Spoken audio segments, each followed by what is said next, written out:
안녕하세요. 저는 일산 사는 30대 후반의 여자입니다. 제가 이번에 정말 어이없고 기가 막힌 일을 겪다 보니 사람이라는 존재가 너무 무서워졌어요. 어디에다 하소연할 곳이 없어서 이렇게 익명의 힘을 빌려서라도 사연을 보내려고 합니다.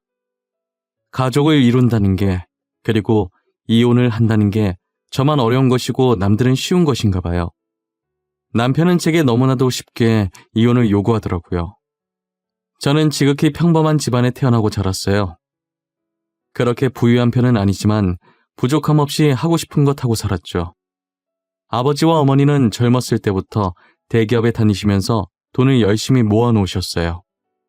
모아둔 돈이 좀 있어서 그런지 두 분 다 노후 걱정은 없으셨어요. 그래서 지금은 어머니께서 일을 그만두시고 집에서 살림을 하고 계시고요. 저는 같은 회사에 다니던 저희 집안과 비슷한 집안인 남편을 만나 결혼을 했습니다. 저희가 결혼한 지는 오래되었는데 현재 아이는 없는 상태예요. 노력은 많이 했었지만 애가 생각보다 쉽게 들어서지 않더라고요. 그렇다고 해서 애 못 가진다고 시어머니께서 구박하진 않으셨어요. 시어머니께서도 저처럼 임신이 잘 안 돼서 힘들게 저희 남편을 낳으셨었거든요. 그 마음 누구보다 이해한다면서 너무 조급해하지 말라고 오히려 저를 위로해 주시더라고요. 남편도 제게 조급해할수록 마음만 급해져서 애가 더 안 생길 수도 있다면서 아무 생각 없이 언젠간 오겠지 하는 심정으로 기다려보자고 하더라고요. 저는 정말 이런 시댁 찾기 힘들다며 결혼하길 잘했다고 생각했어요. 하지만 저희 아버지가 사업을 시작하시면서 이런 행복도 길게 가진 못했어요. 아버지께서는 다니던 회사에서 계속 근무하시다가 최근에 그만두고 모아둔 돈 일부를 가지고 사업을 시작하셨어요. 아버지는 손수 직접 팔찌를 디자인하고 만들어서 파셨어요. 처음엔 누구나 그렇듯 매출이 저조했는데 유명 인플루언서가 아버지께서 만든 제품을 착용하고 후기 글을 올린 이후에 그의 팬들에 의해서 입소문이 타서 대박이 난 거예요. 갑자기 늘어나는 주문량에 꿈인지 생시인지 도저히 정신을 못 차리겠다고 하시더라고요. 아버지도 이것도 한철이라면서 지금 이렇게 입소문이 타다가도 금방 수그러들 수도 있다면서 괜한 기대를 품지 않으셨어요. 하지만 아버지가 예상했던 것과는 달리 아버지의 제품들이 꾸준히 사랑을 받고 있더라고요. 나이가 좀 있으신 아버지가 디자인해서 그런지 아무래도 유행에는 뒤처지지만 나름의 유니크한 매력이 있다면서 그게 이 팔찌의 큰 포인트라며 다들 좋아해 주셨어요. 아버지께서는 팔찌를 팔아버신 돈으로 도움이 필요한 사람들에게 기부도 많이 하셨어요. 미혼모를 위해 분유와 기저귀, 그리고 청각장애인들을 위한 보청기 등등 여러 방면으로 기부를 하셨어요. 매출이 더 안 올라도 괜찮으니 떨어지지만 말자는 아버지의 바람과는 달리 아버지의 팔찌를 착용했던 유명 인플루언서가 뒷광고 논란이 터진 거예요. 그러면서 아버지의 회사도 함께 논란에 휩싸이게 되었죠. 사실이 아닌데 마치 사실인 것 마냥 사람들이 글을 썼고 그 글이 빠르게 퍼지면서 기사까지 포털 사이트에 크게 걸리게 되었어요. 알고 보니 아버지의 회사는 그 인플루언서의 가족이 운영하는 건데 홍보해 주려고 뒷광고를 했다는 둥, 인플루언서의 유명세만 믿고 그거 이용해서 노력 없이 사업이 성공하려고 했다는 둥, 애초에 별 볼 일 없는 팔찌 착용한 게 이상했다면서 역시 가족이었다며 증거 사진이랍시고 짜맞추게 한 사진들을 같이 올리기 시작하더라고요. 사진과 함께 글을 적으니 내용이 부풀려질 대로 부풀려져서는 정말 모르는 사람이 보면 사실이라고 믿을 정도더라고요. 아버지께서는 사실이 아니며 그 인플루언서랑은 아무 관계 아니라고 입장 표명했지만 이미 사람들은 처음 나갔던 기사만 보고 계속 아버지 회사를 불매하기 시작했어요. 결국 아버지 회사는 위태위태한 상태를 유지하고 있었죠. 저는 누명을 벗기 위해서 SNS를 활용해서 해명하기 시작했어요. 하지만 제가 해명을 해도 들으려고 하지 않고 안 좋은 댓글만 쌓이더라고요. 지금 이게 어디서부터 첫 단추를 잘못 깬 것인지 전혀 모르겠더라고요. 해명을 하면 할수록 사람들 사이에서는 저도 그 인플루언서의 친척이 되어 있었어요. 오히려 말하면 더 손해인 것 같아서 저도 손을 놓을 수밖에 없었어요. 엎친 데 덮친 격으로 아버지 일 때문에 안 그래도 스트레스 받는데 거기다 남편까지 더하더라고요. 결혼 후에 제가 다니던 회사를 그만두고 다른 회사로 이직을 해서 남편과 퇴근 시간이 달랐어요. 제가 조금 더 늦게 퇴근하는데 집에 들어가자마자 제 얼굴 앞에 종이 한 장을 들이밀더라고요. 다녀왔냐는 인사도 안 해? 이건 뭐야? 이게 무슨 종이인데? 이혼 합의서? 당신, 지금 이게 뭐 하자는 거야? 갑자기 무슨 이혼? 거기에 당신 인적사항 작성하고 도장 찍어. 우리 이혼하자. 지금 장인어른 회사 위태위태하다며 더 늦기 전에 갈라서자. 그게 우리 이혼이랑 무슨 상관인데? 나 아무 잘못한 거 없는데 왜 이혼을 해야 하는데? 다짜고짜 도장 찍으라고 하지 말고 내가 납득할 수 있게 설명을 좀 해봐. 장인어른 회사 조만간 망할 것 같은데 망하면 우리한테도 피해 올 거 아니야. 그러니까 늦기 전에 이혼하자고. 뭐? 우리 아빠 사업이 위태위태하니까 이혼하자고? 그동안 아빠가 당신 부모한테 바친 돈이 얼만데 시아버님 사업 위태할 때마다 우리 아빠가 모아둔 돈으로 도와줬었어. 그런데 지금 당신이 나한테 뭐라고? 그건 고맙게 생각하고 있어. 하지만 우린 당신 가족이 빚더미에 쌓이게 되면 도와줄 돈이 없어. 그리고 잘못하면 우리한테까지 피해 올 수도 있고. 난 피해 입기 싫어. 그러니까 도장 찍어. 남편 입에서 나오는 말들은 하나같이 어처구니가 없었습니다. 이때까지 저희 아버지께서 시아버님 회사가 위태로워질 때마다 가족 좋은 게 뭐냐면서 좋은 마음으로 그동안 모아두셨던 돈을 선뜻 보태주시곤 하셨거든요. 그런데 남편은 도와준 은혜도 모르고 막상 저희 아버지 회사가 위태로워지니 자기는 돈 없어서 못 도와준다고 자기 집안까지 피해받기 전에 이혼을 하자는 거예요. 저는 제가 이제껏 이런 사람과 살았었나 싶고 처음으로 결혼한 게 후회가 되더라고요. 힘든 시기에 돌아서는 사람들과는 인연을 이어가지 말라더니 그게 저희 남편이었어요. 아버지 회사 때문에 제가 이혼당한 걸 알면 아버지께서 속상해하실 것 같은 생각에 눈물이 나더라고요.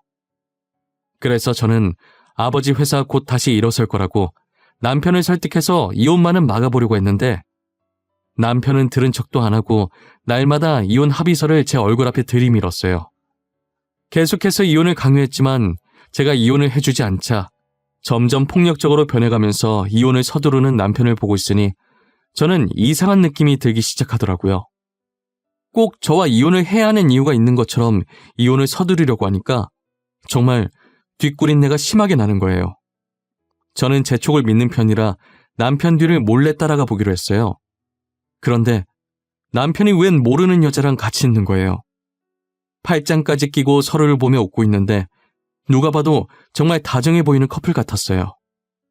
역시 이혼을 서두르는 데에는 다 이유가 있을 것 같더라니 저희 아버지 사업이 위태로워 보이니까 저랑 얼른 이혼하고 돈 많은 집안의 상간녀랑 결혼하려고 준비 중이었더라고요. 남편이 저를 버리고 혼자만 행복하려는 꼴이 정말 보기 싫었어요. 그래서 저는 상간녀와 같이 있는 모습을 사진으로 몰래 찍어놓기 시작했어요. 그날 남편이 잘 때 휴대폰을 확인했고 카톡을 보니 둘이서 아주 깨가 쏟아지더라고요. 상간녀와 남편이 주고받았던 사랑 가득한 카톡을 찍어서 몰래 저한테 보내놓았습니다. 그리고 상간녀의 전화번호도 제 폰에 저장시켜놨어요. 저는 상간녀에게 남편에 대해 할 말이 있으니 카페에서 잠깐 보자고 했어요. 저한테 희창 오빠에 대해 할 말이 있다고 하셨잖아요. 근데 저희 오빠와는 어떤 관계신가요? 아, 혹시 오빠 친척분이신가요? 저 김창희 씨 아내 되는 사람인데요. 그쪽이 지금 저희 남편이랑 만나고 계신 것 같던데 그 사람이 유부남인 건 알고 있었나요? 아니면 유부남인 줄 모르고 만나신 건가요? 네? 그게 무슨 소리세요? 오빠가 유부남이라뇨? 거짓말 치지 마세요. 오빠가 저한테 그동안 연애에 관심이 없어서 아직 결혼 못했다고 했단 말이에요. 그럼 그쪽은 김창희 씨가 유부남이었다는 사실을 정말 모르셨어요? 저 오늘 변호사 만나서 이혼 소송하고 당신은 상간녀 소송하려고 미리 알고 있으라고 말하러 온 거예요. 지금 거짓말하는 거 아니죠? 저 정말 몰랐어요. 믿어주세요. 저도 피해자예요. 어쩐지 결혼하자고 말만 하고 날짜 잡으려고 하면 계속 미루더라고요. 상간녀는 남편이 유부남이었던 걸 전혀 몰랐던 눈치더라고요. 제게 제 차 사실이냐고 확인을 하길래 제가 미리 발급받은 가족관계 증명서를 보여주면서 남편과 혼인관계임을 증명하니 그제서야 믿기 시작하더라고요. 상간녀는 정말 몰랐다고 당장 헤어지겠다면서 자신도 피해자니 고소는 하지 말아달라고 하더라고요.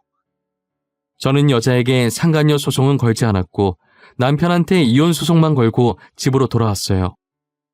남편은 상간녀에게 이별 통보를 받았는지 집에 오자마자 저를 쥐잡듯 잡기 시작하더라고요.